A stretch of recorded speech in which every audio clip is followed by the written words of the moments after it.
Bonjour vous tous, ici Sandra Chéri, conseillère d'orientation. Comment ça va aujourd'hui? J'espère que ça va bien et je voulais prendre quelques minutes, je me retrouve dans mon bureau et je voulais prendre quelques minutes pour vous faire une vidéo sur la question suivante. Comment fait-on pour prendre une bonne décision? Très souvent, les gens en entrevue, en consultation qui viennent me voir, veulent prendre des décisions, veulent prendre la bonne décision. Comment est-ce qu'on fait? Bon, première chose que j'ai à vous dire, pour prendre une bonne décision, commence par prendre une décision. Il faut commencer à prendre une décision. Je sais que la peur de se tromper peut faire en sorte que on repousse le temps de prendre la décision. Mais c'est une stratégie à mettre de côté, à ne pas faire.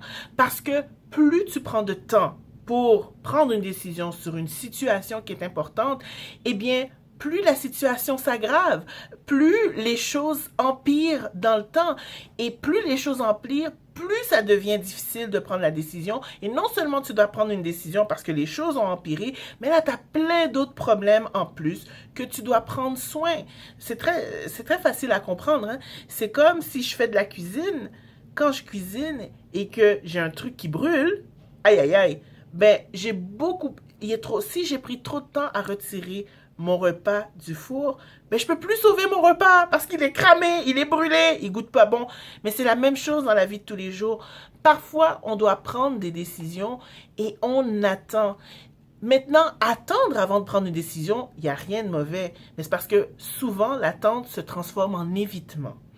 Elle se transforme en évitement et lorsqu'on évite de faire quelque chose, automatiquement, on va tomber dans la souffrance, on va tomber dans l'anxiété, on va tomber dans le doute, on va tomber dans le découragement, on va tomber dans la paralysie. On veut réfléchir à prendre la meilleure décision possible, mais ça n'existe pas. À un moment donné, il faut passer à l'action. Donc, s'il vous plaît, si tu écoutes cette vidéo et que tu sais, tu as quelque chose, une situation dans ta vie que tu dois agir, alors agis, prends une décision, passe à l'action. Fais quelque chose, ne laisse pas les choses se détériorer dans le temps. Une autre chose que je sais absolument à dire, souvent les gens disent, je veux prendre la bonne décision. Chérie d'amour, honey, there's no such thing as good or bad decision. Ça n'existe pas une bonne et une mauvaise décision. C'est une erreur de raisonnement. On est entre le blanc et le noir. On est dans les absolus. Non, tout ce qui existe, c'est ce que moi j'aime dire. Il y a juste 50 nuances d'options ou de décisions qui me correspondent. Alors, qu'est-ce que ça veut dire? Ça veut dire lorsque tu dois prendre une décision, assure-toi de prendre une décision qui fait du sens pour toi.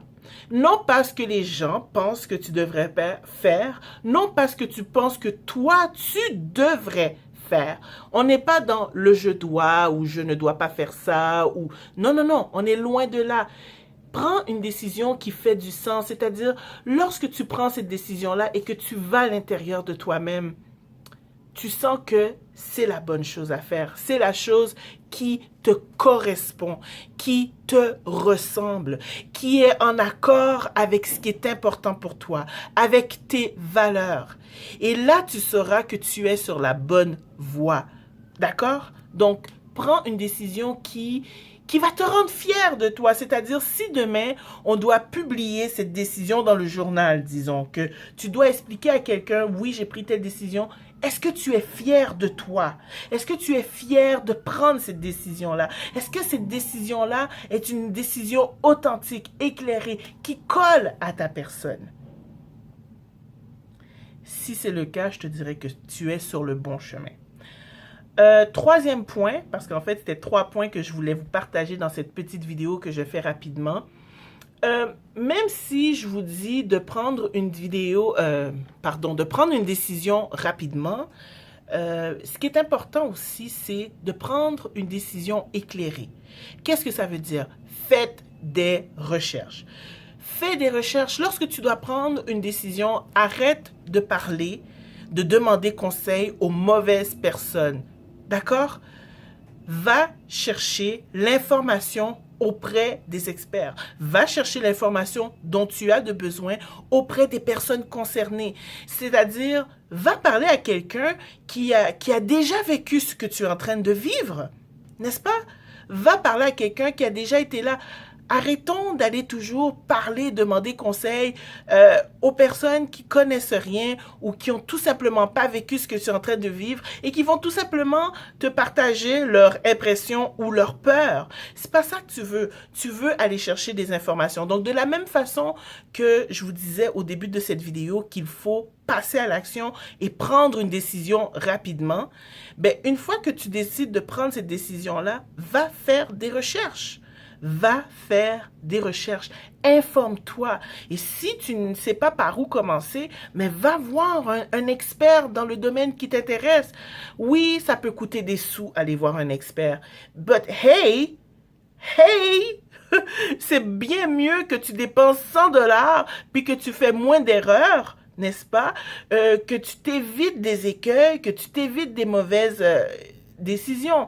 Parce que très souvent, si on regarde le patron décisionnel de certaines personnes, il y a des gens, lorsqu'ils prennent des décisions, ils prennent des décisions de manière impulsive. C'est-à-dire, on a pris une décision sans vraiment avoir les informations nécessaires.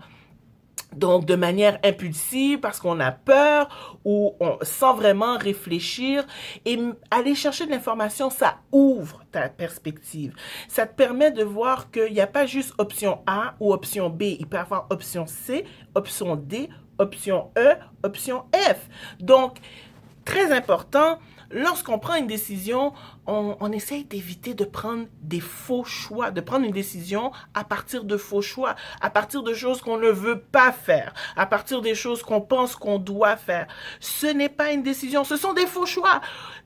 Quel est le but et le point d'aller prendre une décision en deux choses que tu ne veux pas, n'est-ce pas? Et lorsque tu as deux options, ce n'est pas un choix, c'est un dilemme, d'accord? Alors, tu veux avoir au moins 3 options possibles dans ce que tu veux faire et prendre des décisions éclairées. Alors, je récapitule, d'accord? Tu veux faire un choix, premièrement, regarde ta situation. Peut-être que tu as besoin de changer d'emploi. Peut-être que c'est dans ta vie personnelle.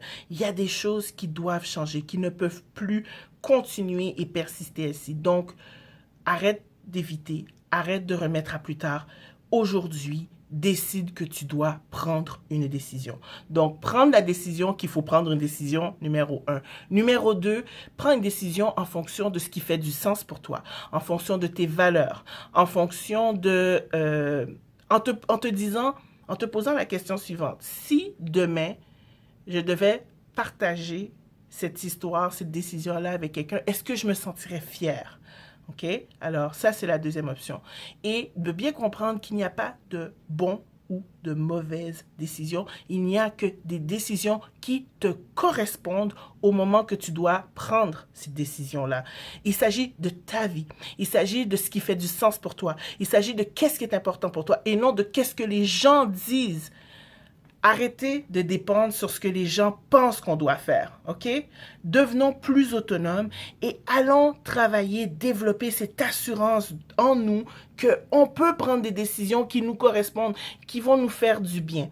Et la troisième option, c'est lorsque tu as décidé de prendre une décision et lorsque tu sens que ces décisions-là font du sens, ben, tu veux rajouter un peu de rationalité, va faire tes recherches.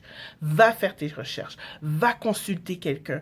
Va voir quelqu'un qui a vécu ce que tu es en train de vivre et qu'elle te partage, elle, son vécu, son expérience. Ça ne veut pas dire ce qu'elle a fait, c'est ce que tu vas faire, mais ça va ouvrir tes perspectives. Alors voilà, c'est tout ce que j'avais à te partager aujourd'hui sur cette vidéo qui est justement comment prendre de bonnes décisions. Et n'oublie pas, donner du sens à son travail, c'est donner du sens à sa vie. C'était Sandra Chéry, conseillère d'orientation et spécialiste en valorisation de potentiel. Ciao tout le monde!